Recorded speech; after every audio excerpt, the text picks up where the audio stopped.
আসসালামু আলাইকুম। হ্যাঁ, বলেন। আসসালামু আলাইকুম, আমি কুদ্দুস খান। আমি বিএনএন রেডিও থেকে বলছি। এখন বিএনএন রেডিওর এডিটোরিয়াল যাচ্ছে লোকাল একটা সমস্যার উপরে, লিটল বাংলাদেশ সমস্যার উপরে। এই এডিটোরিয়ালটা বলছেন আমাদের বিএনএন এর ডাইরেক্টর কাজী মসরুল হুদা। লিটল বাংলাদেশ প্রণয়নে কমিউনিটি জটিলতা। লস অ্যাঞ্জেলেসের দীর্ঘদিনের প্রত্যাশিত লিটল বাংলাদেশ সম্ভাবনার দ্বারে প্রান্তে এসে উপস্থিত হয়েছে। এমনি মুহূর্তে শুরু হয়েছে কিছু ব্যক্তির নাম কামাবার কূটনৈতিক পরিকল্পনা, যার ফলস্বরূপ কমিউনিটির বিভক্ত মানুষের মধ্যে সৃষ্টি হয়েছে উত্তেজনার জটিলতা। কনসুলেট জেনারেল অফিস প্রত্যাশিত লিটল বাংলাদেশকে ডিপ্লোম্যাটিক প্রভাবের সিটি যখন 500 স্বাক্ষর সম্বলিত আবেদনপত্র জমা দিতে বলেন, তখন কমিউনিটির ব্যক্তিবর্গ সিটিতে গিয়ে জমা দেয়।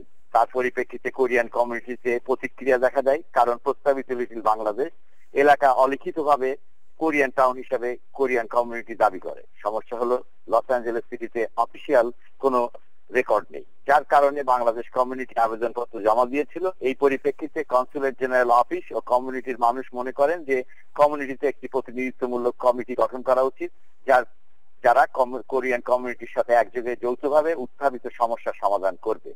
বাংলাদেশি কমিউনিটির উদ্দেশ্য, প্রত্যাশা ও আকাঙ্ক্ষা হলো একটি বাংলাদেশকে তুলে ধরা, সমুন্নত করা ও প্রজন্মের কাছে গর্বিত করা। সেই সুবাদে টাউন হল মিটিং এ কনসুলেট জেনারেল অফিস যখন একজন স্পোকসপারসন ও 3 জনকে স্পোকসপারসন গঠন করেন, লিটল বাংলাদেশকে বাস্তবায়ন কমিটি গঠিত হয়। এই কমিটি কোরিয়ান কমিউনিটির বিকল্প প্রস্তাবে রাজি হলে লিটল বাংলাদেশের কাজ এগিয়ে যায়। কাজের অগ্রগতি নিয়ে দ্বিতীয় দফায় কনসুলেট জেনারেল অফিসে অপর আরেকটি টাউন হল মিটিং হয়।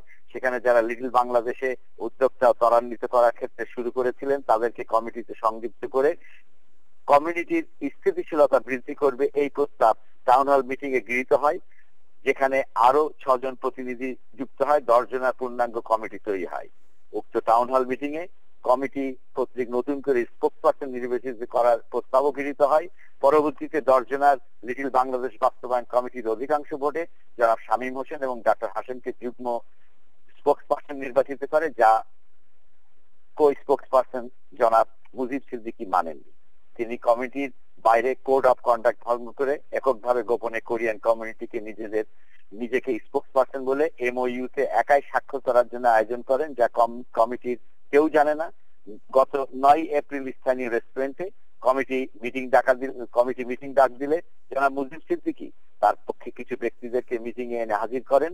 এদিকে আগত কমিটির সদস্য কমিটির ব্যক্তিবর্গের বাইরে অন্যান্যদেরকে দেখে। তারা প্রশ্ন করে কমিটির মিটিং এ টাউন হল মিটিং এ রূপান্তরিত করাই যদি হবে, তাদেরকে কেন জানানো হলো না? তাহলে তারাও তাদের পক্ষের মানুষদেরকে একত্রিত করতে পারত। এই বিশৃঙ্খলার মধ্যে আগত ব্যক্তিবর্গ দাবি করেন যে স্পোকসপারসন হিসেবে মুজিব সিদ্দিকীকেও রাখা হোক। বিষয়টি কমিটি বিবেচনা করবে বলে আশ্বাস দেয়। পরবর্তীতে এই বিষয়টি নিষ্পত্তির জন্য গত 12 এপ্রিল মিটিং আহ্বান করলে জনাব মুজিব সিদ্দিকী মিটিং এ অংশগ্রহণ করেননি।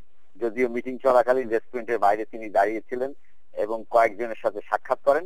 ইতিমধ্যে কমিটি কোরিয়ান কমিউনিটির মাধ্যমে জানতে পারে, কাউকে না জানিয়ে মুজিব সিদ্দিকী কমিউনিটির বিষয়টি নিজে এককভাবে ক্রেডিটের অভিপ্রায়ে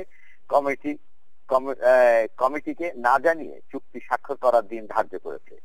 তখন মিটিং এ যারা মুজিব সিদ্দিকীকে শোকজ করার নোটিশ দেয় এবং কোরিয়ান কমিউনিটিকে চুক্তিপত্র স্বাক্ষরের দিন স্থগিত করার অনুরোধ জানায়।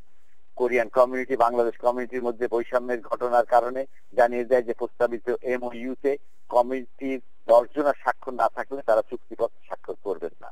এদিকে যারা মুজিব সিদ্দিকী এমওইউ পকেটে করে ঘুরে বেড়াচ্ছেন এবং শর্ত আরোপ করে দিয়ে বলছেন, আমাকে স্বাক্ষর করতে না দিলে এমওইউ তে আমি দেব না। তাকে যখন বলা হয় আপনি সহ 3 জন স্পোকসপারসন থাকবেন এবং আপনারা 3 জনই চুক্তিপত্রে স্বাক্ষর দেবেন, তাতেও তিনি রাজি নন, কারণ তিনি একমাত্র নেতা স্বাক্ষর দিয়ে ঐতিহাসিক হতে চান। এ যেন তার ব্যক্তিগত সহায় সম্পত্তি। জনাব মুজিব সিদ্দিকী লিটল বাংলাদেশের অতীত আন্দোলনের সাথে জড়িত ছিল বলে কেউ স্মরণ করতে পারে।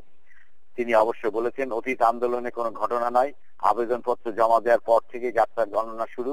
কমিউনিটিতে জনাব মুজিব সিদ্দিকীর কমিউনিটির কার্যাবলীতে এহেন আচরণ নিন্দার চোখে দেখেছে। এদিকে কমিটি কোরিয়ান কমিউনিটির প্রতিনিধিকে জানায় যে মুজিব সিদ্দিকী স্পোকসপারসন নন, তিনি স্বঘোষিত। এই জটিলতা নিরসনের জন্য কোরিয়ান স্পোকসপারসন চ্যাং লি বলে দিয়েছেন, স্বাক্ষরপত্রে 10 জনের স্বাক্ষর থাকতে হবে। অপরদিকে 15 এপ্রিল ছিল চুক্তিপত্র স্বাক্ষরের সেরিমনি, যা শুধুমাত্র মুজিব সিদ্দিকী এককভাবে গোপনে আয়োজন করেছিলেন। সেই সেরিমনি কোরিয়ান স্পোকসপারসন বাতিল করে ঘোষণা করে, কিন্তু তাতেও মুজিব সিদ্দিকী কমিউনিটিকে বিভক্ত করা থেকে বিচলিত হননি। তিনি কিছু প্রতিপক্ষ নেতৃবৃন্দকে ব্যবহার করতে গিয়ে ব্যর্থ হয়েছেন।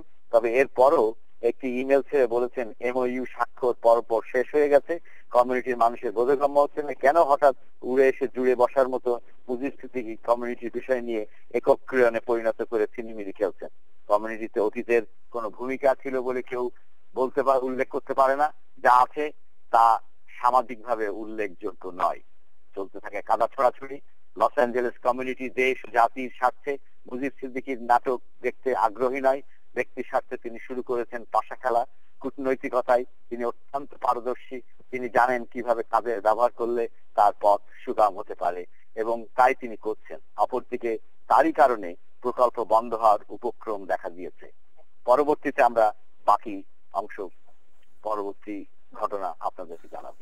ধন্যবাদ। আচ্ছা, আপনারা কাজী মশরুল হুদা কথা বলছিলেন, এটা আমাদের বিএনএন রেডিওর এডিটোরিয়াল। এই এডিটোরিয়ালের সাথে আমিও আছি, আমিও কাজী মশরুল হুদার এডিটোরিয়ালটা সমর্থন করছি। কাজে এটা বিএনএন এর এডিটোরিয়াল। Thank you.